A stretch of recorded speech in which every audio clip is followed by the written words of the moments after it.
कल राज्यसभा में संविधान पर चर्चा के दौरान गृह मंत्री अमित शाह के एक बयान पर बवाल मचा हुआ है। गृह मंत्री ने कहा था कि आजकल बार बार अंबेडकर का नाम लेने का फैशन चला हुआ है। अगर इसकी जगह भगवान का नाम लिया जाए तो 7 बार स्वर्ग मिल जाए। इस पर आज संसद के दोनों सदनों में जोरदार हंगामा हुआ और कार्यवाही को स्थगित करना पड़ा। यही नहीं, संसद भवन में विपक्ष के सांसदों ने धरना प्रदर्शन भी किया। हालांकि इसके बाद संसदीय कार्य मंत्री किरेन रिजिजू ने एक प्रेस कॉन्फ्रेंस कर सफाई दी कि गृह मंत्री के बयान को तोड़ मरोड़ कर पेश किया जा रहा है। साथ ही प्रधानमंत्री मोदी ने भी एक्स पर एक लंबा पोस्ट लिखकर यह बताया कि बाबा साहेब का अपमान कांग्रेस ने किया है। बीजेपी ने वंचितों और शोषितों के लिए सबसे ज्यादा काम किए हैं। आइए सबसे पहले आपको सुनाते हैं कि अमित शाह ने राज्यसभा में क्या कहा था। मान्यवर, अभी एक फैशन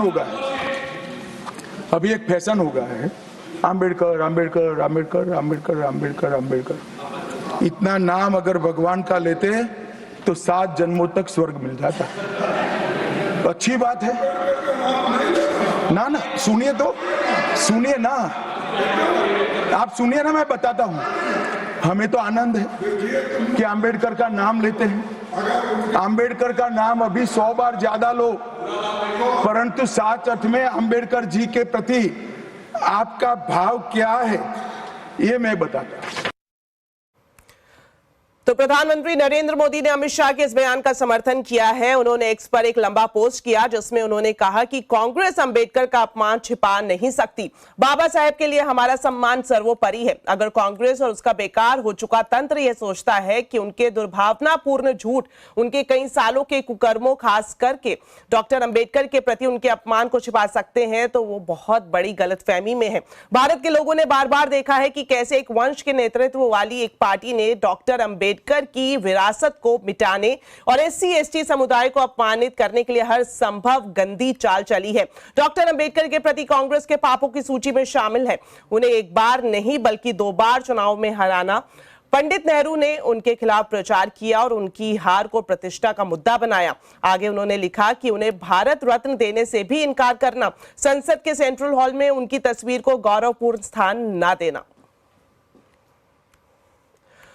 संसदीय कार्य मंत्री किरेन रिजिजू ने कहा है कि असल में जो बयान अमित शाह की तरफ से दिया गया है वो तोड़ मरोड़ कर पेश किया गया है। हालांकि असल में अमित शाह ने बाबा साहेब के प्रति कांग्रेस के ढोंग को उजागर किया है।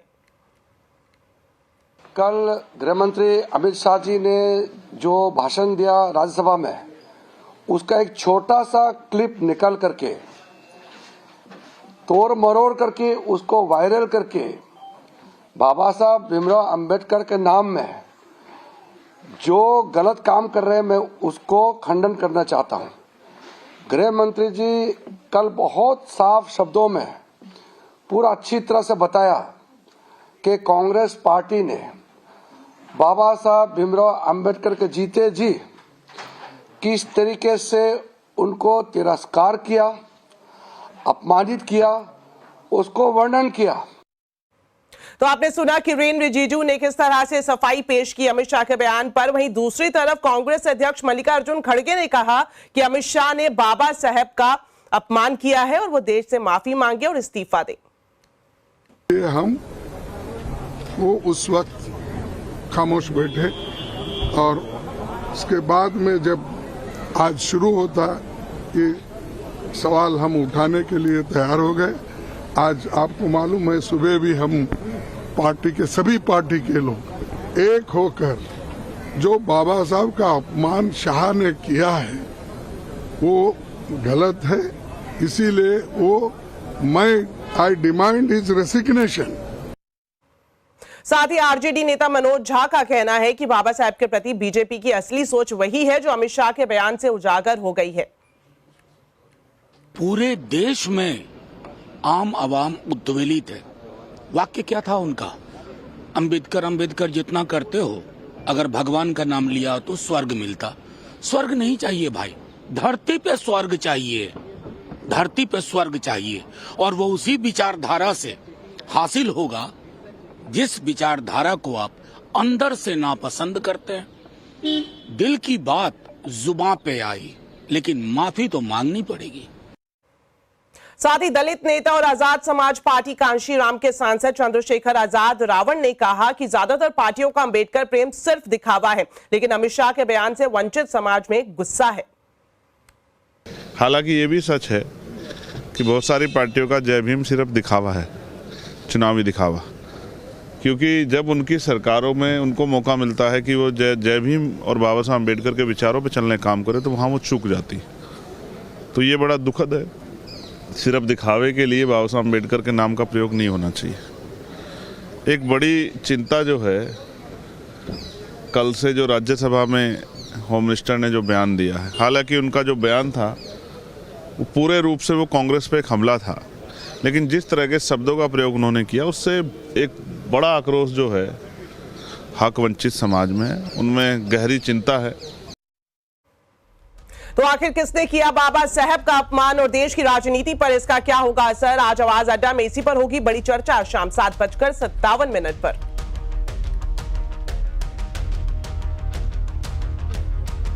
चलिए अब आपको बताते हैं बाजार का पूरा हाल। बाजार में लगातार तीसरे दिन बिकवाली का दबाव रहा। सेंसेक्स निफ्टी गिरावट के साथ बंद हुए। सेंसेक्स की बात करें तो 502 पॉइंट गिरा, वहीं निफ्टी 137 पॉइंट फिसल कर बंद हुआ।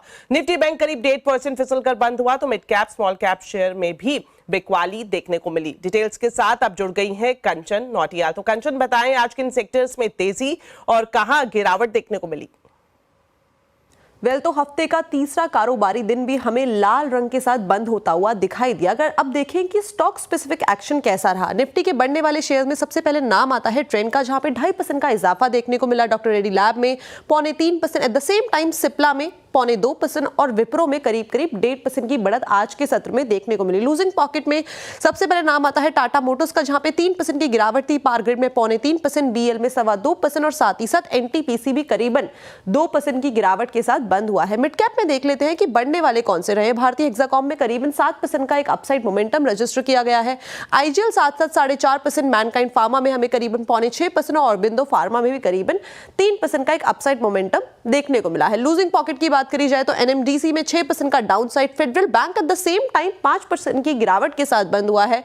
यही नहीं बल्कि मैज़गॉन डॉकशिप में भी करीबन 4% का डाउनसाइड और एनएलसी इंडिया करीबन 0.4% की गिरावट के साथ बंद होता हुआ दिखाई दिया है। शुक्रिया कंचन इस पूरे मार्केट अपडेट के लिए।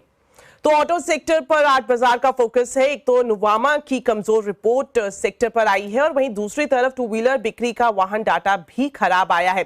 तो इन दोनों ही खबरों पर बात करने के लिए अब हमारे साथ जुड़ रहे हैं कंचन और सुदर्शन। तो सुदर्शन के पास पहले चलते हैं। सुदर्शन, ऑटो नंबर्स की बात करें तो बेहद कमजोर ये नंबर है, किस और इशारा कर रहे हैं ये कमजोर नंबर्स? ऑटो सेक्टर में एक सेगमेंट जो कि अभी तक अच्छा कर रही थी वो थी टू व्हीलर, लेकिन अगर जो दिसंबर के फर्स्ट 2 वीक्स का अगर डेटा देखते हैं फ्रॉम वाहन तो उससे ये पता चलता है कि overall registrations December 1 to 17 overall registrations में 19% गिरावट देखने को मिला। और एक सेगमेंट जिसका परफॉर्मेंस सबसे खराब रहा है वो है two wheeler segment. Two wheeler segment का ओवरऑल रजिस्ट्रेशन 25% गिरा है। पैसेंजर व्हीकल का भी रजिस्ट्रेशन गिरा है, लेकिन दूसरे सेगमेंट्स के अगर जो कंपैरिजन करें तो इसका परफॉर्मेंस अच्छा रहा। पीवी का रजिस्ट्रेशन 3% गिरा है। सो दिसंबर 1 to दिसंबर 17 2024 में टोटल रजिस्ट्रेशन था 9.78 लाख।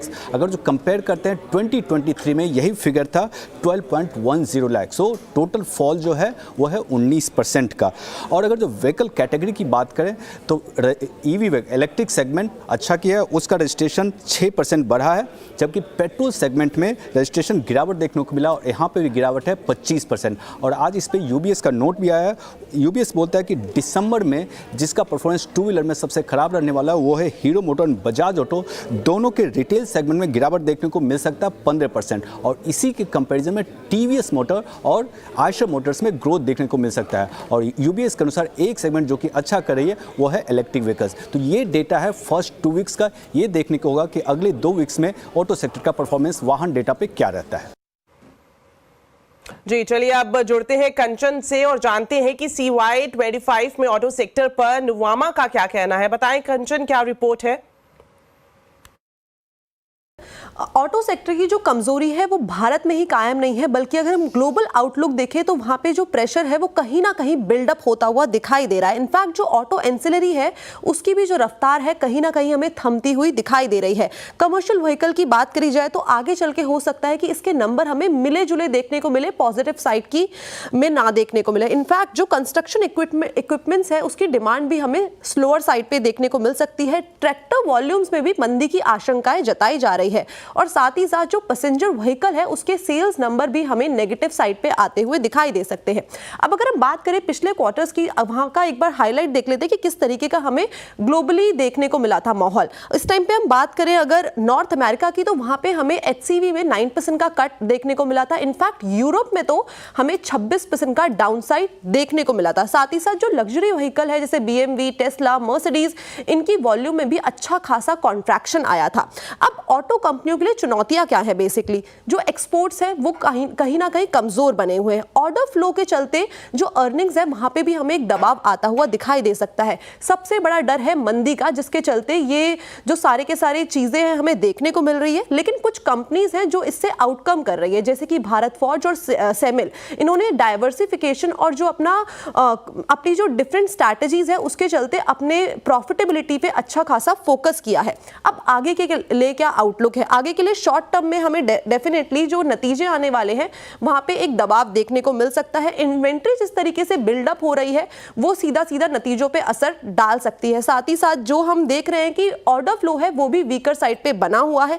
लेकिन जिस तरीके से इंडियन मार्केट्स के लिए होप जताई जा रही है उसके चलते हो सकता है, और साथ ही साथ डाइवर्सिफिकेशन से कि वापस से हमें आगे अगले क्वार्टर्स में माहौल सुधरता हुआ दिखाई दे। लेकिन अभी के लिए नियर टर्म में तो माहौल अच्छा नहीं है। शुक्रिया कंचन और साथ ही साथ सुदर्शन आपका भी ऑटो सेक्टर की इन दोनों खबरों पर जानकारी देने के लिए। चलिए वक्त हो गया एक छोटे से ब्रेक का, लेकिन खबरें अभी और भी हैं। आप देखते रहिए आवाज समाचार।